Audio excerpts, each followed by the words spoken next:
وقائدا وناصرا ودليلا وعينا حتى تسكنه أرضك طوعا وتمتعه فيها طويلا برحمتك ورحمتك يا أرحم الراحمين. صلوات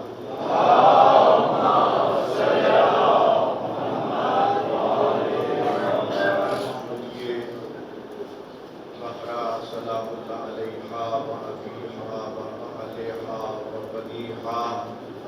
بلند آواز سے صلوات.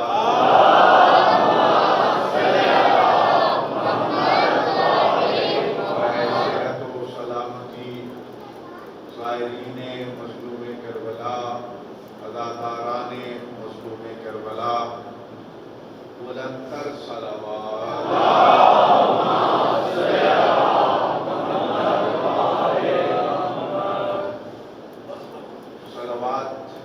عبادت ہے جو اللہ ان اللہ و ملائکتہ یصلون علی النبی یا ایھا الذین آمنوا صلوا علیہ وسلموا تسلیما کا حکم دے گا.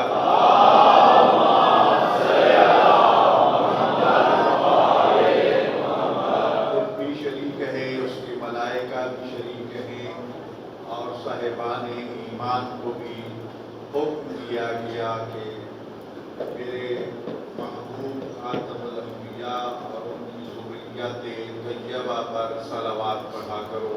سب سے گزارش ہے کہ بلند آواز سے صلوات پڑھنا.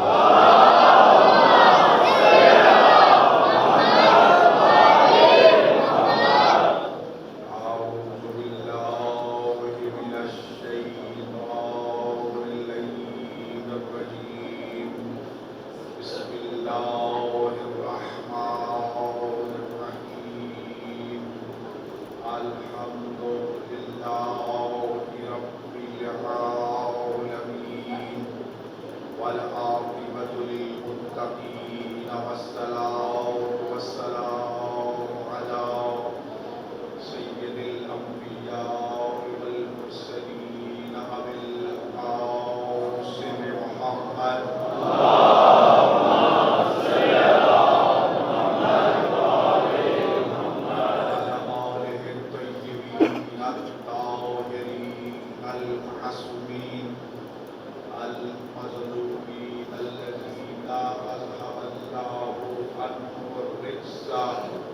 وطهرهم تطهيرا.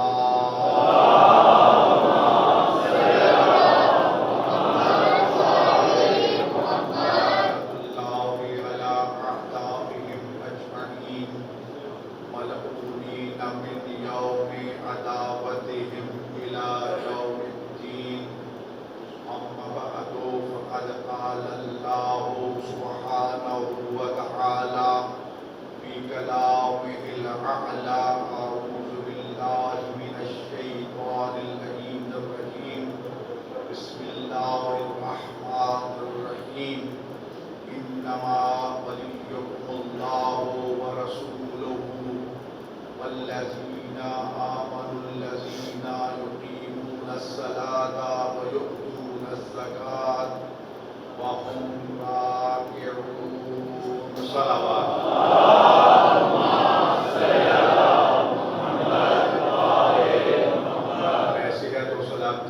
حاضرین، جمیع عزاداران مظلوم کربلا، بلند آواز سے صلوات.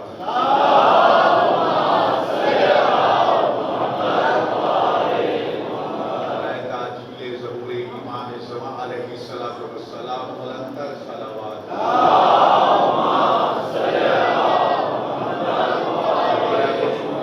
صدیقہ الکبریٰ فی العالمین جناب زہرا سلام اللہ علیہا وبعلیہا وبنیہا، بلند تر صلوات.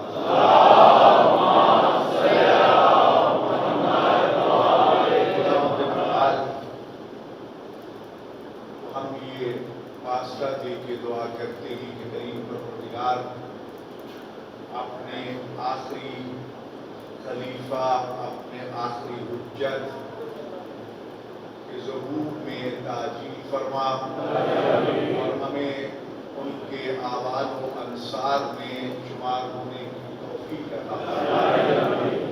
ایسا نگرانی مظلوم کربلا کے غم میں پوری کائنات میں سب عذاب بچھی ہے۔ میں اکثر یہ عرض کیا کرتا ہوں اور بار بار عرض کیا کرتا ہوں، قرآن کا یہ حکم ہے ذکر فإن الذکر تنفع المؤمنین، کہ بار بار یاد دہانی کراؤ، بار بار کی یاد دہانی، تذکر، واعظ و نصیحت صاحبان ایمان کو فائدہ پہنچاتا ہے۔ یقیناً دنیا میں ان گنت چیزیں فائدے والی ہیں، لیکن اس میں نقصان کا پہلو بھی موجود ہے۔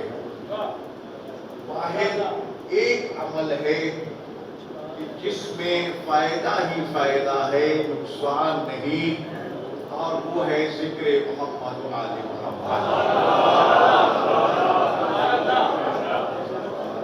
کیوں؟ اس لیے کہ محمد و آل محمد علیہ السلام کا نام لینا بھی عبادت ہے، ذکر کرنا بھی عبادت ہے، ذکر سننا بھی عبادت ہے، ان کا نام اسماء مقدسہ لکھنا بھی عبادت ہے، دیکھنا بھی عبادت ہے۔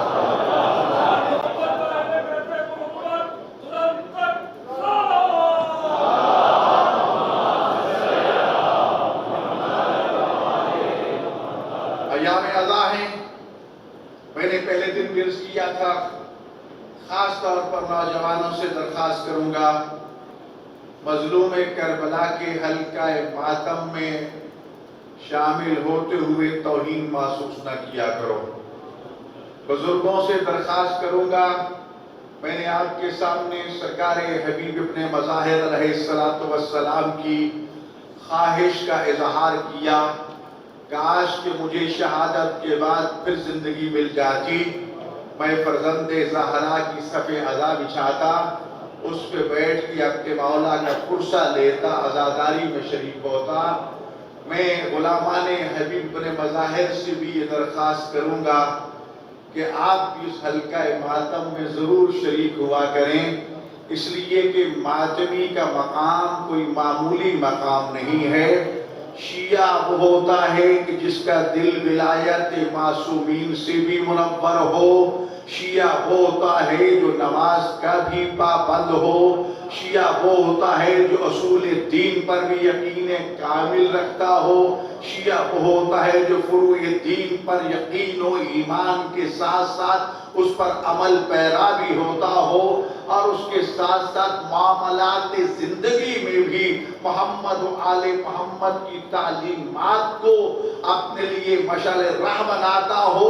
شیعہ وہ ہے جو خمس بھی ادا کرے، شیعہ وہ ہے جو زکوٰۃ بھی ادا کرے، شیعہ وہ ہے جو مجلس عزا بھی منعقد کرے، شیعہ وہ ہے جو ولایت آل محمد میں خوشی کا اظہار بھی کرے، اور شیعہ وہ ہے جو غریبان زہرا کے غم میں آنسو بھی بہاتا ہوا نظر آتا ہے۔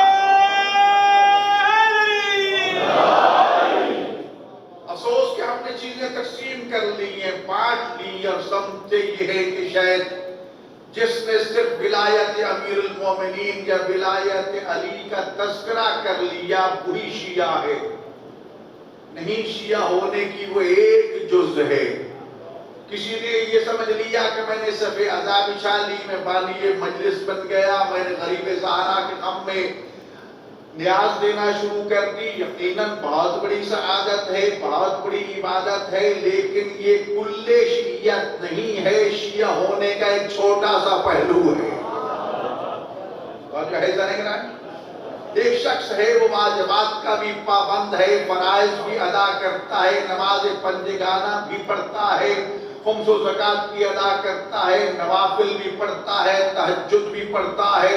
وہ یہ نہ سمجھ لے کہ میرا یہ صرف نمازیں پڑھ لینا مجھ سے بڑا کوئی شیعہ نہیں ہے۔ ان نمازوں کے بارے میں حضرت امام رضا علیہ السلام جو پوچھا ملا،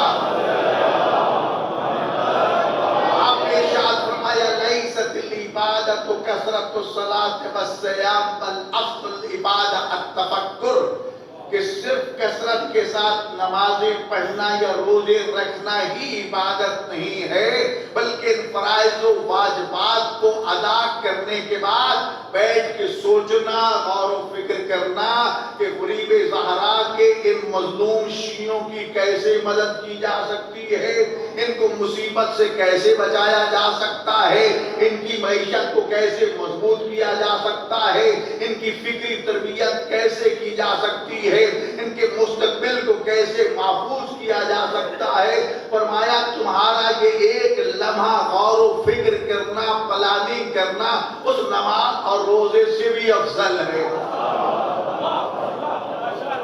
میری بات سمجھ آ رہی ہے؟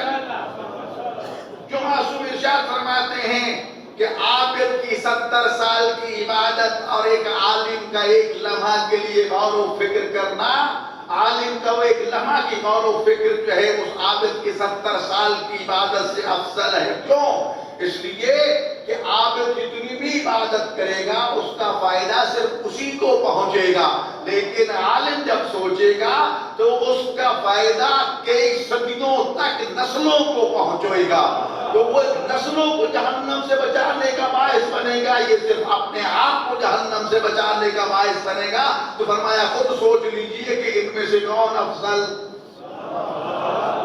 لہذا کرام یہ بات یاد رکھیے، میں نے پہلے دن بھی عرض کر دیا تھا، کوئی شیعہ اس وقت تک شیعہ نہیں بن سکتا جب تک اس کے دل میں 12 ائمہ اور 14 معصومین کی محبت و ولایت جزو ایمان نہ ہو، اور صرف اقرار نہیں بلکہ ہر جگہ آپ کو یہ ملے گا عارفاً بحق ہی، کہ ان کے حق امامت کو پہچانتا بھی ہو، ان کے حق امامت کو ایک پہچان ہوتی ہے کہ یہ جی فلاں صاحب ہیں، ان کا یہ نام ہے، ان کے باپ کا یہ نام ہے، یہ فلاں خاندان سے تعلق رکھتا ہے، فلاں جگہ رہتا ہے، ایک تعارف یہ مراد نہیں۔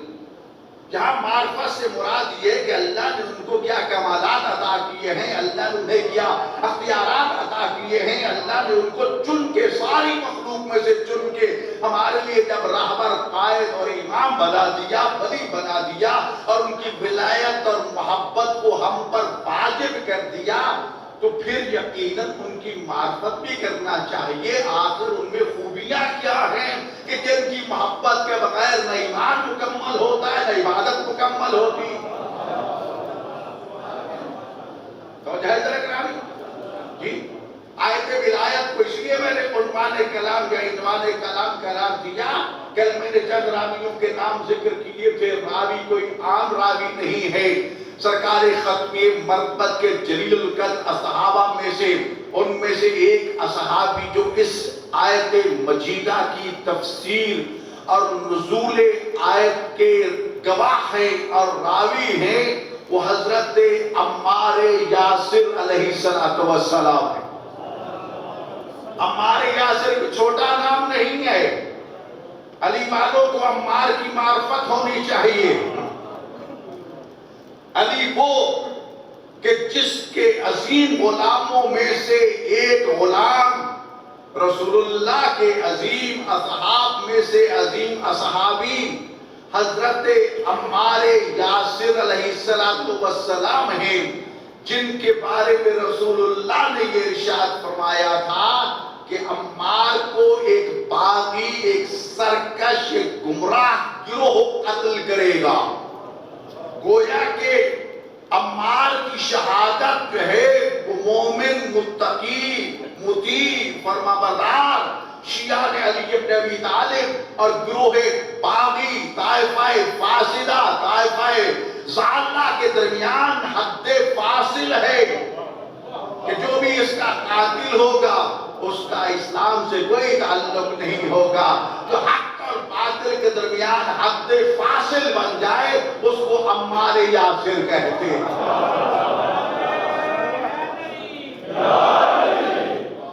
سمجھاری مقام اصحاب کی چھوٹا سا اور تعارف کراتا جاؤں۔ اول تو دربار رسالت سے کبھی کوئی سائل خالی نہیں گیا، لیکن بعض روایات میں ملتا ہے اور شاید اس میں بھی مصلحت ہو. یاد رکھیے رسول اللہ کا عمل، ائمہ معصومین علیہ السلام کا عمل، اس کے اندر ہمارے لیے سبق موجود ہے. مثال کے طور پر آیت تطہیر کا بھی آپ سن رہے تھے کہ رسول خدا نے کتنے مہینے لگاتار جا جا کے در زہرا پہ آیت تطہیر کی تلاوت کر کر کے السلام علیکم یا اہل بیت النبوہ کہہ کے دنیا کو بتا دیا کہ اس آیت تطہیر کا وارث اور مالک وہ ہے کہ صحرا کے گھر کے اندر رہتا. اس کے باوجود وہ طہارت آیت تطہیر کے وارث وضو بھی کرتے تھے، غسل بھی کیا کرتے تھے. کیا اس لیے کہ وہ نجس تھے؟ نعوذ باللہ ان تک نجاست پہنچی تھی؟ نہیں. تمام صحابہ کرام کے لیے مسجد نبوی کے دروازے بند کر دیے گئے تھے. اگر کسی کے لیے دروازہ کھلا رہا تو وہ علی و بطول کا دروازہ تھا، اس لیے کہ باقیوں تک نجاست آ سکتی ہے، ان تک نہ کبھی آئی ہے نہ آئے گی. ہر ایک کے لیے کبھی نہ کبھی مصلی عبادت اسے اپنے سے دور کر دیتا ہے، لیکن اس کے گھر کے مکینوں کو، وہ مرد ہو یا خواتین ہو، ان کو مصلی عبادت اپنے قریب آنے سے کبھی نہ روک سکا نہ روک سکے گا.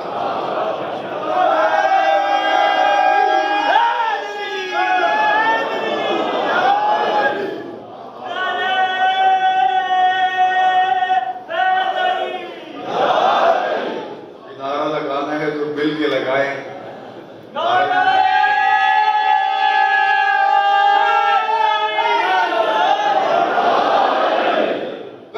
یاد رکھیے مقام ہے، لیکن وضو بھی کرتے تھے.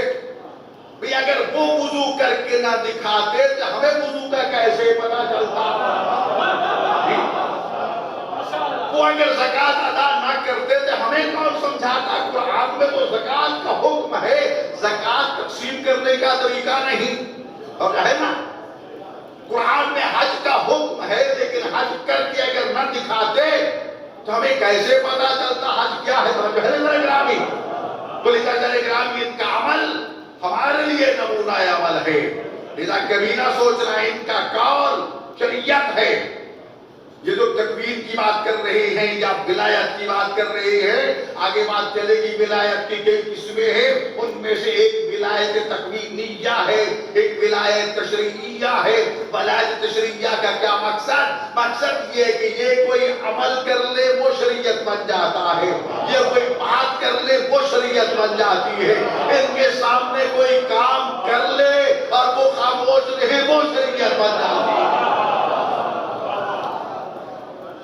ان کے قول و فعل اور تقریر معصوم کا نام شریعت ہے.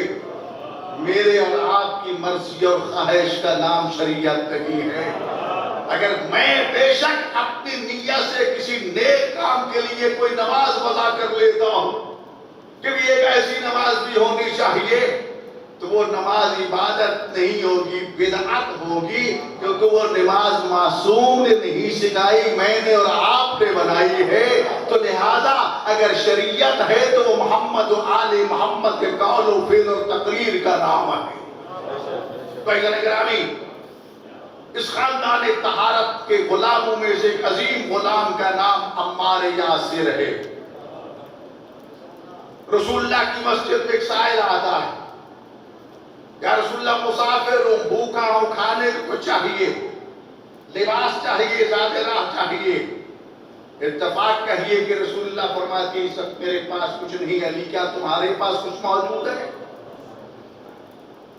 علی کہتے ہیں یا رسول اللہ اتفاقاً اس وقت میرے پاس بھی دینے کو کچھ نہیں. رسول اللہ نے کیا فرمایا؟ سلیمان ادھر آؤ، اس سائل کو میری بیٹی زہرا کے دروازے پہ لے جا. اور سوال یہ پیدا ہوتا ہے علی کون ہے؟ زہرا کے شوہر ہیں. رسول اللہ کون ہے؟ زہرا کے بابا ہیں. ایک لمحہ کے لیے ہم سوچ لیں، فرض کر لیں اگر تو یہ بھی محال ہے کہ شاید رسول اللہ کو علم نہ ہو کہ زہرا کے گھر میں کچھ ہے یا نہیں، علی کو تو علم ہونا چاہیے جی۔ جب علی نے کہہ دیا کہ یا رسول اللہ میرے پاس بھی کچھ نہیں، تو پھر در زہرا پہ کیوں بھیج رہے ہیں سائل کو؟ بات یہ ہے کہ سب کچھ ان کے پاس بھی تھا، لیکن مقام زہرا کو بتانا چاہتے تھے کہ بھئی فاطمہ کے عظمت کی ماں نے کہے سلیمان سائل کو لے کے در زہرا صدیقہ کبریٰ سلام اللہ علیہا پہ پہنچے۔ کون سلیمان؟ اللہ اکبر۔ میں پھر کہوں گا کہ ہم یہ مانتے ہیں، کہتے ہیں کہ اس مجلس میں بیویاں آتی، نگاہیں جھکا کے رکھا کرو، دلوں کو پاکیزہ رکھا کرو، اذہان کو ولایت معصومین سے معطر رکھا کرو، حجاب کے ساتھ خواتین آیا کریں۔ سلیمان سے پوچھا گیا تم ہر وقت در زہرا پہ جاتے ہو، دروازے پہ جھاڑو دیتے ہو، ذرا یہ تو بتا دو بطول کی چوکھٹ کا رنگ کیا ہے؟ میں نے کبھی نگاہ اٹھا کے دیکھا ہے۔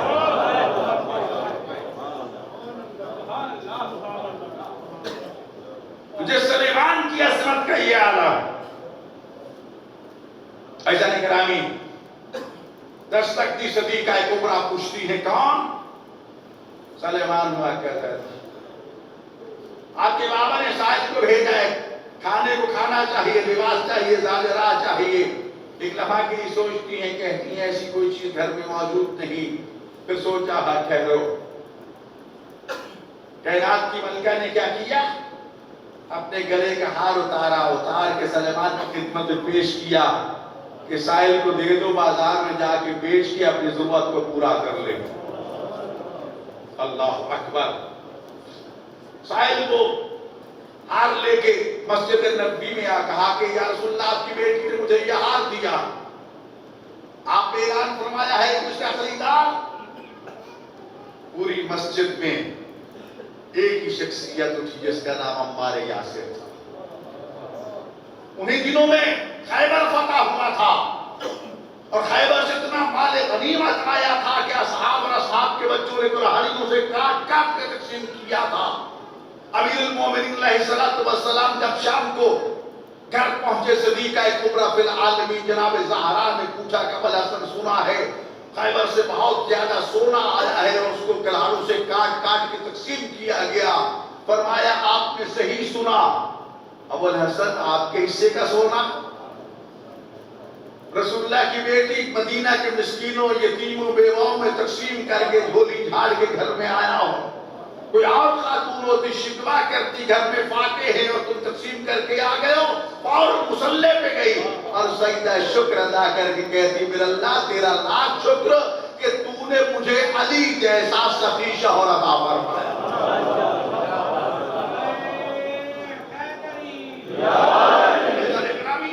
عمار نے کہا کہ یا رسول اللہ میں خریدار ہوں، کہا سائل کو لے جاؤ، خلاصہ کرنا چاہ تم لے گئے، جا کے اسے زیادہ راہ دیا، اسے قیمتی لباس دیا، اسے کھانا کھلایا۔ وہ دعائیں دیتا ہوا چلا کہ مجھے علم نہیں تھا کہ یہ ہار کتنا قیمتی ہے۔ ادھر یہ مسئلہ ہوا، ادھر در زہرا کا نوکر، خاندان اہل بیت کی معرفت رکھنے والا عمار یاسر کیا کرتا ہے؟ اپنے غلام کو بلاتا ہے، جاؤ غسل کر کے آؤ، وضو کر کے آؤ، پاکیزہ لباس زیب تن کر کے آؤ، اپنے آپ کو خوشبو سے معطر کر کے آؤ۔ اور ایک تشت منگوایا، اس میں ریشمی رومال رکھا، اس پر جناب زہرا سلام اللہ کے ہار کو رکھا، اوپر سے ڈھکنے سے بند کر کے اسے کہا کہ اس کو اپنے سر پہ رکھ لو، درود پڑھتے ہوئے در زہرا پہ پہنچو، جا کر صدیقہ کائنات فاطمہ کی خدمت میں پیش کر کے کہنا کہ غلام نے یہ ہار آپ کی طرف پیش کیا ہے، اور سن لو میں نے آپ کو آزاد کر کے زہرا کو ہبا کر دیا ہے، آج کے بعد تو میرا غلام نہیں زہرا کا غلام ہے۔ ادھر غلام سر پہ وہ تاج رکھ کے، وہ ہار رکھ کے، وہ تخت رکھ کے درود پڑھتا ہوا در زہرا پہ پہنچا، دستک دی، وہ پیش کر کے عرض کرتا ہے آقا زادی یہ آپ کے غلام عمار نے آپ کی خدمت میں ہار پیش کیا ہے، اور آپ نے جب وصول کر لیا، جب اس کو کہا کہ تم جاؤ، کہا نہیں آقا زادی عمار نے مجھے بھی آپ کے نام ہبا کر دیا ہے، اب میں عمار کا نہیں آپ کا زر خرید غلام ہوں۔ اس وقت مخدومہ کائنات فرماتی ہے جب ہم نے آپ کو اللہ کی راہ میں آزاد کر دیا، غلام مسکراتا ہوا سوچتا ہوا وہاں سے مسجد نبوی کی طرف چلا، بھئی عجیب حال تھا، بھوکے کو کھانا کھلا گیا، بے زاد راہ کو زاد راہ دے گیا، اس کے پاس وسائل دینے کے بعد پھر اپنے مالک کے پاس پہنچ گیا، غلام بھی آزاد ہو گیا اور اس کی مشکل بھی آسان ہو گئی۔ یہ ہمارے یاسر ہے،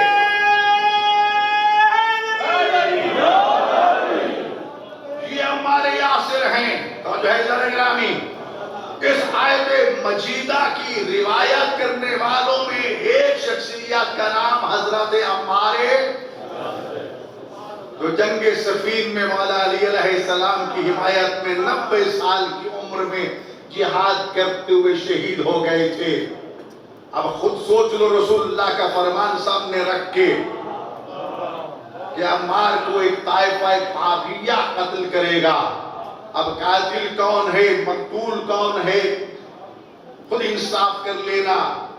اجان گرامی، یہ عمار یاسر روایت فرماتے ہیں کہ کس طرح امیر المومنین نے حالت رکوع میں انگوٹھی عطا کی۔ ایک الگ موضوع ہے کہ کہنے کو ایک انگوٹھی تھی، لیکن اس کی قیمت کیا ہے؟ بعض روایات پہ موجود ہے کہ حضرت سلیمان کی پوری حکومت کی اس انگوٹھی کی قیمت ہے۔ لیکن اگر ابن عباس کی نظروں میں دیکھا جائے، جن کا میں نے کل تذکرہ کیا تھا کہ جو مفسر قرآن کہلاتے ہیں، ایک دن مولا امیر المومنین علیہ السلام اپنے جوتے کو ٹانکے لگا رہے ہیں۔ ابن عباس کہتے ہیں مولا اب تو اس میں ٹانکے لگانے کی گنجائش بھی نہیں رہی، اب اس کو چھوڑ دو، پھینک دو۔ مسکرا کے فرماتے ہیں تیری نظر میں جوتے کی کیا قیمت ہوگی؟ عرض کرتا ہے مولا اگر آپ کی نسبت سے ہٹ کے دیکھا جائے کوئی مفت بھی نہ لے، لیکن اگر آپ کی نسبت سے دیکھا جائے تو زمین و آسمان کے درمیان جتنا خلا ہے اسے مال دنیا کے ہیرو جواہرات سے پر کر دیا جائے تب بھی آپ کے ٹوٹے ہوئے جوتے کی قیمت نہیں ہے۔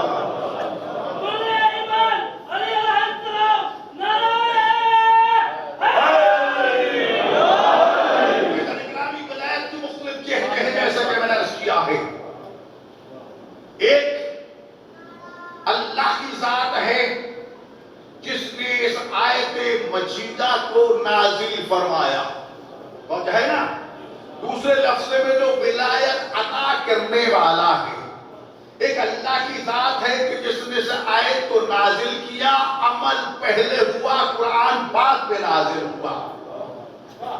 اور دوسری شخصیات وہ ہیں کہ جن کی شان میں یہ آیت نازل ہوئی، اور تیسرا وہ گروہ ہے جنہیں مخاطب کر کے کہا گیا کہ تمہارا ولی بس اللہ ہے، اللہ کا رسول ہے۔ اور تفسیر عرض کر دوں، جو حالت رکوع میں انگوٹھی دیتے ہیں علی اور علی کے معصوم بیٹے ہیں۔ تو تینوں کو الگ الگ بیان کرنے سے بات واضح ہو گئی۔ عطا کرنے والی ذات سب سے عرفہ و اعلیٰ، جن کی شان میں یہ آیت نازل کی گئی اور جن کے لیے نازل کی گئی ان میں اگر یکسانیت پائی جاتی تو انما ولیکم نہ آتا کہ یہ تمہارا ولی ہے، اس کا مطلب یہ کم والے اور ہے اور جو صاحب ولایت ہے وہ اور ہے۔ وہ ولایت والے اور ہیں، ان کی ولایت کی عظمت کیا ہے، مقام کیا ہے، میں نے عرض کیا ایک پہلو سے مت سوچنا، اس کے ہزاروں پہلو ہیں۔ ایک پہلو وسائل الشیعہ کی سب سے پہلی جلد حضرت شیخ حر عاملی علیہ الرحمہ، جن کی قبر اطہر حرم امام رضا علیہ السلام کے باب سبیل میں ہے، نیچے آپ زائرین گئے ہوئے ہوں گے۔ اس کتاب کے مؤلف شیخ حر عاملی علیہ الرحمہ نے بحار وسائل الشیعہ میں یہ حدیث حضرت امام محمد باقر علیہ السلام سے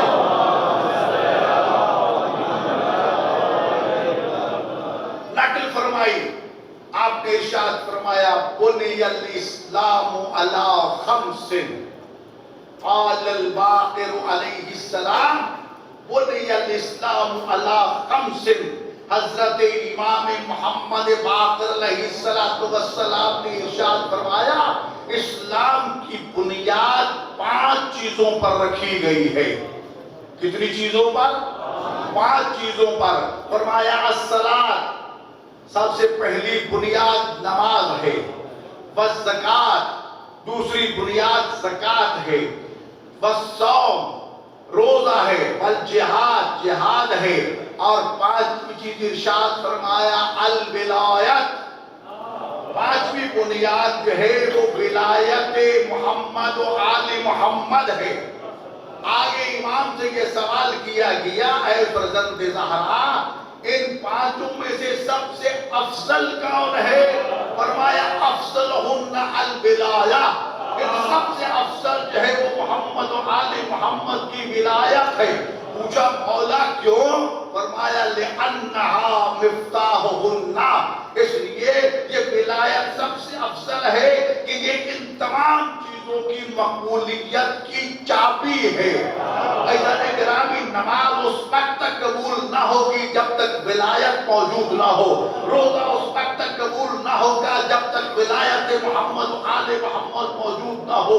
عزیزان گرامی، زکوٰۃ اس وقت تک قبول نہیں ہوگی جب تک ولایت موجود نہ ہو، جہاد اس وقت تک جہاد نہیں فساد کہلائے گا جب تک اس پہ ولایت محمد و آل محمد موجود نہ ہو۔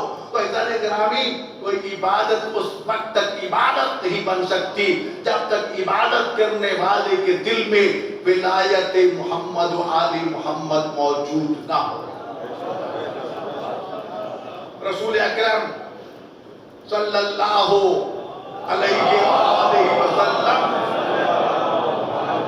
حدیث قدسی میں ارشاد فرماتے ہیں، تو جو چاہتا ہوں، حدیث قدسی وہ کلام الہی ہے جو بغیر فرشتوں کے اللہ نے اپنے انبیاء پر نازل فرمایا۔ قرآن کریم بھی کلام اللہ کا کلام، لیکن جبرائیل امین کے ذریعے رسول اللہ صلی اللہ علیہ وآلہ وسلم تک پہنچا۔ لیکن حدیث قدسی وہ کلام الہی ہے کہ جو بغیر فرشتوں کے آپ تک پہنچا۔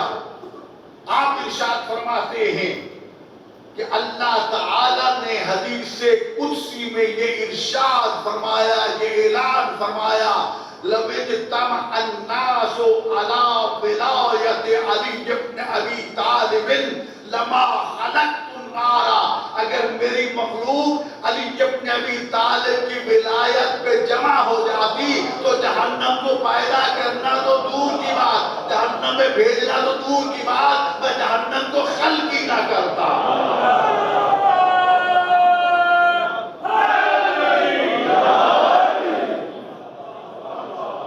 وہ جہنم ہے تو دشمنان علی کے لیے ہے، دشمنان محمد و آل محمد کے لیے ہے۔ یاد رکھیے یہ مقام عظمت خداوند متعال محمد و اہل بیت محمد علیہ السلام کو عطا فرمایا۔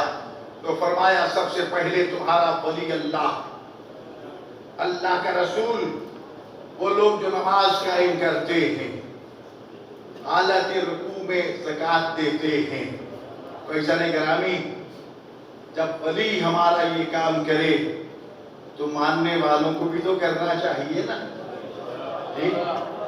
جس علی کو ولی مان رہے وہ نماز بھی پڑھ رہا ہے، وہ زکوٰۃ بھی دے رہا ہے، وہ رکوع و سجود بھی کر رہا ہے، اور علی کو ولی اور مولا ماننے والا اگر نماز نہ پڑھے، زکوٰۃ ادا نہ کرے، روزہ نہ رکھے تو یا پھر وہ مولائی نہیں ہے یا پھر یہ قرآن کی آیت نہیں ہے۔ یہ تو قرآن کی آیت ہے، اور یقیناً جس کے یہ مصداق ہیں کائنات میں ان سے بڑا کوئی عابد نہیں ہے، بلکہ یہ تو وہ عابد ہیں کہ آخری وقت یہ اعلان کرتے ہوئے جاتے ہیں کہ پروردگار جتنا تیرا عبادت کرنے کا حق تھا وہ ادا نہیں کر سکا۔ ان میں سے کوئی زین العابدین ہے، ان میں سے کوئی سید الساجدین ہے، ان میں سے کوئی امام المتقین ہے۔ تو عزیزان گرامی، ہمیں نماز بھی پڑھنا چاہیے. اور یاد رکھیے ولایت کی کئی قسمیں ہیں. ایک ولایت تقویمیہ، میں نے پہلے دن مسئلہ حل کر دیا تھا کہ سب کچھ عطا کردہ اللہ تعالی کا ہے. تمام اللہ کے اختیارات ذاتی ہیں، ان کو اللہ نے عطا کیے ہیں. تو جس کے ذاتی ہیں اور جن کو عطا کیا گیا ہے وہ برابر نہیں ہو سکتے. دینے والا یقیناً افضل، لینے والے یقیناً اس سے کم. لیکن پوری کائنات میں، پوری مخلوق خدا میں سب سے افضل و برتر کوئی ہے تو محمد و آل محمد رحمہ الصلاۃ والسلام ہے. اب ہم کیونکہ اپنے مادی ذہن کو دیکھتے ہیں، ظاہری حالات کو دیکھتے ہیں. انبیاء نے بھی ظاہری حالات کو سامنے رکھ کے مثالیں دے کر دین سمجھایا، پہنچایا. محمد و آل محمد علیہ الصلوۃ والسلام نے بھی ظاہری حالات و واقعات کو سامنے رکھ کے ہمیں دین سمجھایا. بھائیان گرامی، میں پھر عرض کیا کرتا ہوں، خدا را کبھی ان کے اختیارات کو اپنے ناقص ذہنوں کے پیمانوں میں ماپا نہ کرو. اگر ان کے اختیارات کو جاننا چاہتے ہو تو گھر میں بیٹھ کے ٹھنڈے دل کے ساتھ، سندے دماغ کے ساتھ زیارت وارث پڑھ لو.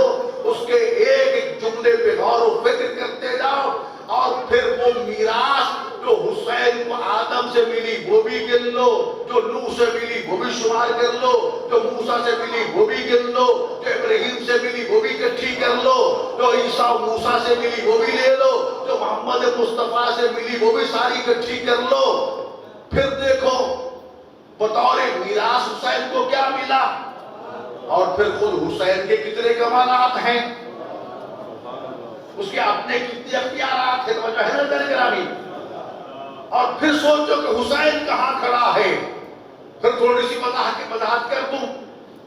آدم خلیفۃ اللہ، ہم کہہ سکتے ہیں کہ حسین کو خلافت تو بطور میراث آدم سے مل گئی. جی، آدم زمین میں خلیفۃ فی الارض تھا، زمین میں خلیفہ تھا. گویا کہ پوری زمین کی خلافت حسین کو بطور میراث مل گئی. آدم مسجود ملائکہ فرشتوں نے آدم کو سجدہ کیا. اگر حسین آدم کے وارث ہے تو در حسین کے فرشتے نظر آنا چاہیے. تو ولادت سے لے کر شہادت تک ہمیں قدم قدم پہ حسین کے دروازے پہ فرشتے نظر آتے ہیں.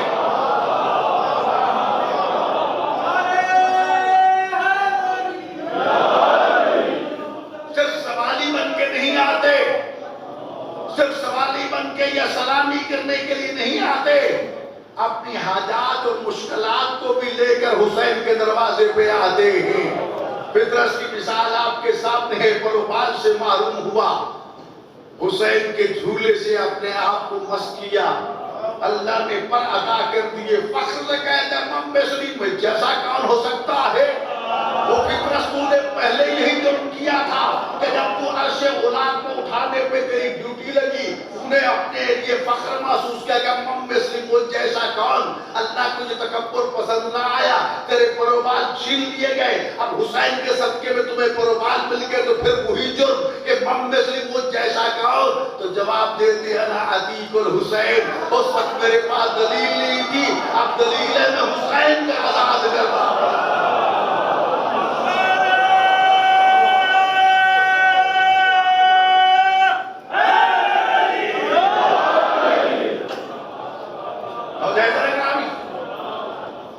نوح کی میراث کا وارث حسین، طول عمر کا وارث ہے نوح، لمبی عمر پائی پوری کائنات میں. نوح حضرت آدم کے ظلم میں نواں بیٹا بنتا ہے حضرت آدم کا. آج حسین کا نواں بیٹا امام مہدی علیہ السلام، طول عمر کے وارث. یہ آدم حسین کے نویں بیٹے کو میراث کہاں سے ملی؟